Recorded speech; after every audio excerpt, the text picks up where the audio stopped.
everyone, I'm Dr. Sonali and I welcome you all to CSC Core Concepts in the series of Learning Python. In this video, we are going to discuss about a new topic, that is creating functions. So we all have been talking about the different types of loops and variables and data types, more like that.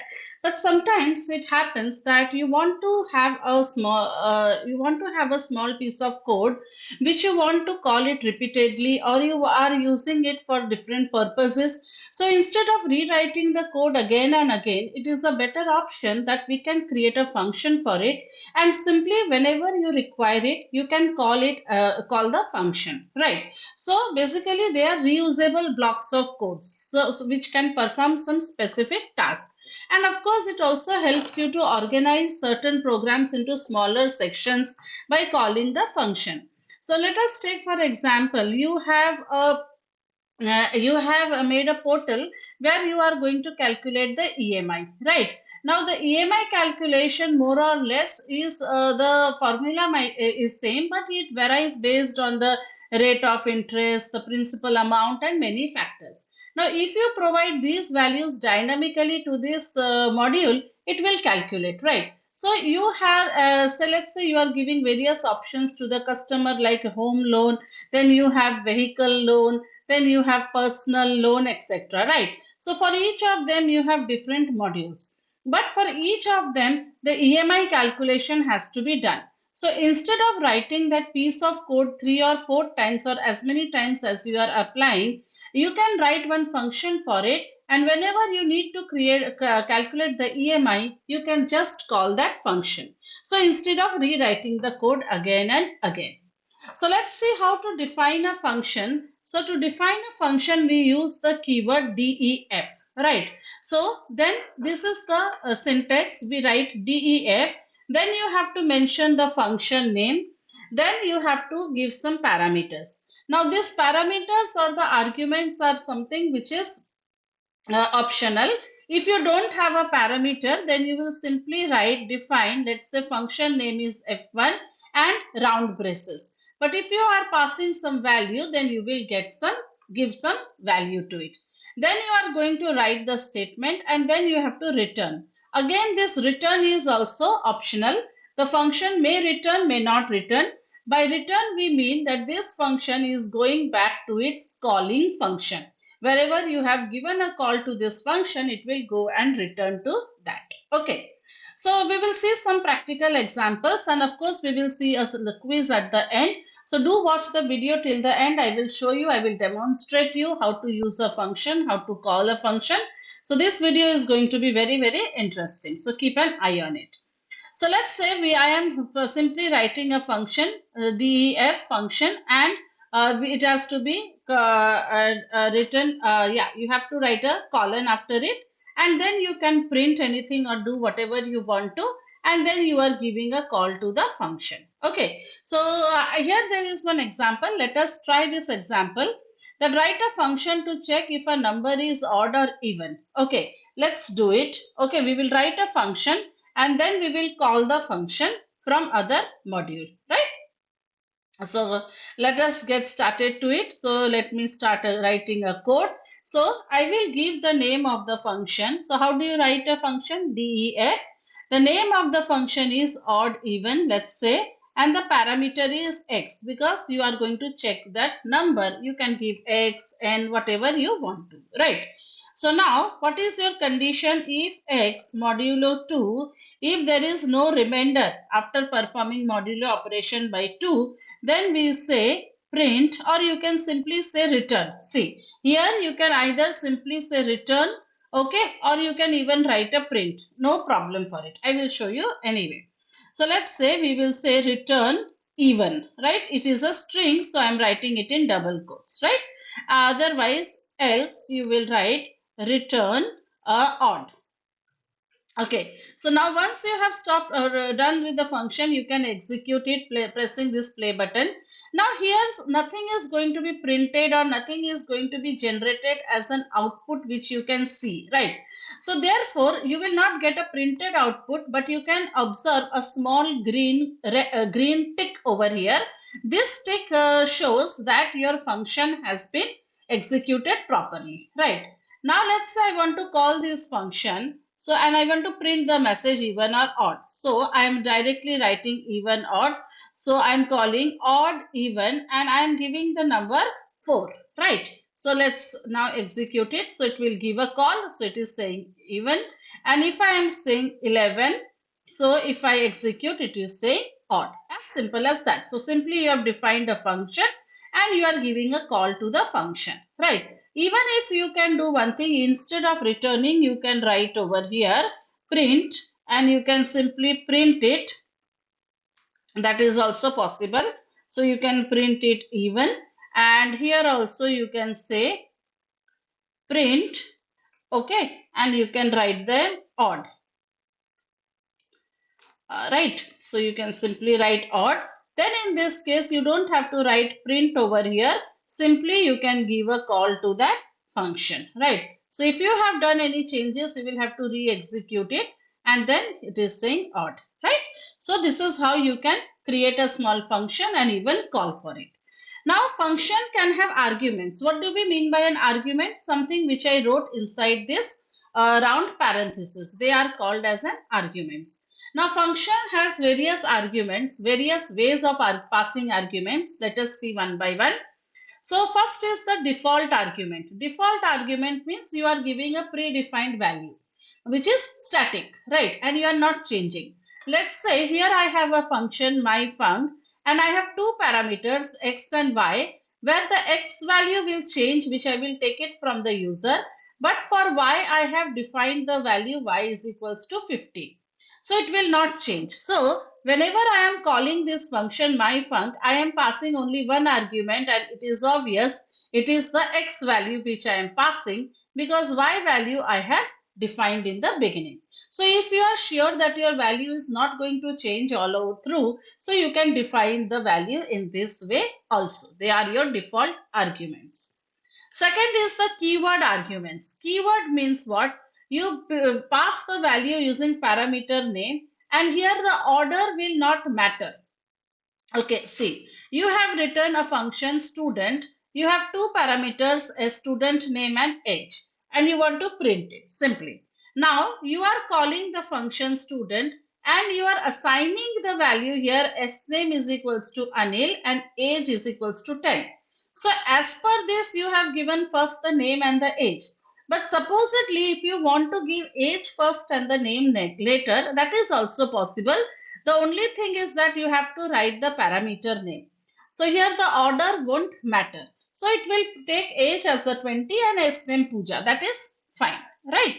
Then comes your positional arguments. Positional arguments are values which are assigned to the parameters based on the order, right? The order is very important. So because your order is important, you are simply giving the value. So you don't have to give the parameter name. Let's say, for example, I am writing one function student. Okay, the same one student. And I am saying student name and the age of the student, right? Okay, so now I am saying print, what it will do, s name and age, right? So now this is my one function which I have written. Now I am going to call this function. Let's say I am calling student, and with the value, simply I am passing the values, right? Say Anil and his age is 20, right?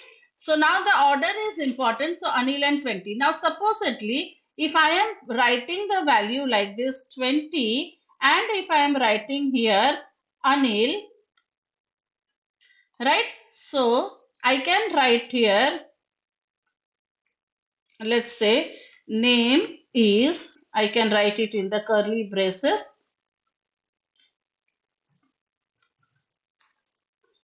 and age is, I can simply write in the curly braces, right? So let's see, I have made a change. Wait, I have to put a end this quotes, right? Okay, so this is done and this is done. So now here my name is S name and my age is age. This is getting printed, right? Now, yeah. So now what will happen over here is that if you are writing my age is this, let's say for example, you are saying, yeah, I have not said F, right? Okay, so it will not print it here. My name is 20. Why? Because it is positional. Here you have given in the name, in the place of S name 20. So it is considering 20 as the name. But if I am keeping it as a keyword arguments, then I will have to say age is equals to 20 and S name is equals to Anil. Then the position won't matter. Understood? You have written. So this becomes your keyword arguments and the other one is the positional argument where the position matters. Then comes your arbitrary arguments. Now this is sometimes when the function wants to take multiple input values, right? So it is used by two functions, two special symbols, sorry. One is arguments and the one is KWArg means keyword arguments, right? So if I am writing for arg in args, let's say print, let's say for example, I am printing something. I have sometimes keywords plus arguments. So what is argument? It will store the positional arguments. Okay, whatever values you want to print. And KWArgs will store one extra keyword argument. Means here I have written first, mid, last. So this is my keywords. So it will print them. Let us see. Okay. It is very interesting here. So what we will do, let's say I am saying define my function. So you have to write it using star and double star for keyword args, right? Now you are saying for arg is an variable in you have to mention this. Now you don't want a asterisk symbol, right? Args, right? So you are saying print arg, right? Now what will it do? Let's see. Okay, now what will it do? Let's see here. If I am saying I am defining one function, I am giving some arguments to my function, and I am saying hello world, right? And then I am saying first is equals to CSC, then second is equals to core, and these are the keywords I am assigning along with the values, right? And the sorry, this is mid I am saying, suppose. Okay, and the next will come as the last is equals to, let's say, concepts, right? Now see what will get printed. Let's see here. So you are calling the function with the wrong name. Okay, yeah. So hello world. Why? Because it is only going to print the arguments. Now these are associated with some keywords. So for that I will require for KW, we have to write like this KW. Now it has keywords plus every key has some value, right? Key has some value. So we will have to write for key comma value in KWArgs dot items. You have to use this method, right? So print what you want to print, key comma value. Now let us see. Okay, done. Now it will print first CSC, mid, core, last, concepts. Everything it is printed. So it will print it separately. So positional arguments and keyword arguments will be printed separately. These are keyword arguments. They are associated with some keys and these are positional arguments. So I hope you understood. All multiple can be given at the same time. So now functions, we are going to see nested functions. What is a nested function? When one function calls another function is called as a nested function. So let us say, for example, let us see here. Okay, I am defining a function, let's say F1, right? And I don't have any arguments. Simply I have a string which I am saying welcome to CSC core concepts, right? Simply this is what my function is doing, right? But I don't want to print it here. I am defining another function, let's say F2, and it has the argument S. Understood? It has the argument, okay, sorry. Here I will have to call, to print it, I am calling another function f2 which has the argument s, right? So I am executing it. Now if I am writing the function f2 which will take the string as an argument because it has been called from here, right? f2. So what are you writing is simply you want to print s, right? So you have defined two functions. Now let's say if I am writing a calling function f1, I am simply calling f1. Now see what will happen. Here, well, what will happen? This calling function, it will go, right? When it will go to this calling function over here, first a string will be created and a new function f2 will be called with this string as an argument. Now this f2, the control will go to this new function because you have called f2. So here this string is passed as an argument which will get printed. Understood? So how the control is going from main function to function f1, f1 to f2 is called, you go to f2. Now when this work is over, this will return to its calling function f1, f1 will return to its calling function main, right? So this is how you do it. And you can always use a return statement if you want to end a function or you want to send some value which has been computed, right? Suppose your function is computing something and that result you want to send it back. So let's say you are calculating the square value and you are returning the value number square. So when you are calling this function square value 2, it will go to the control will go here 2 raised to the power 2, 4 will be returned and it will be printed. Now minus 4, it will go over here.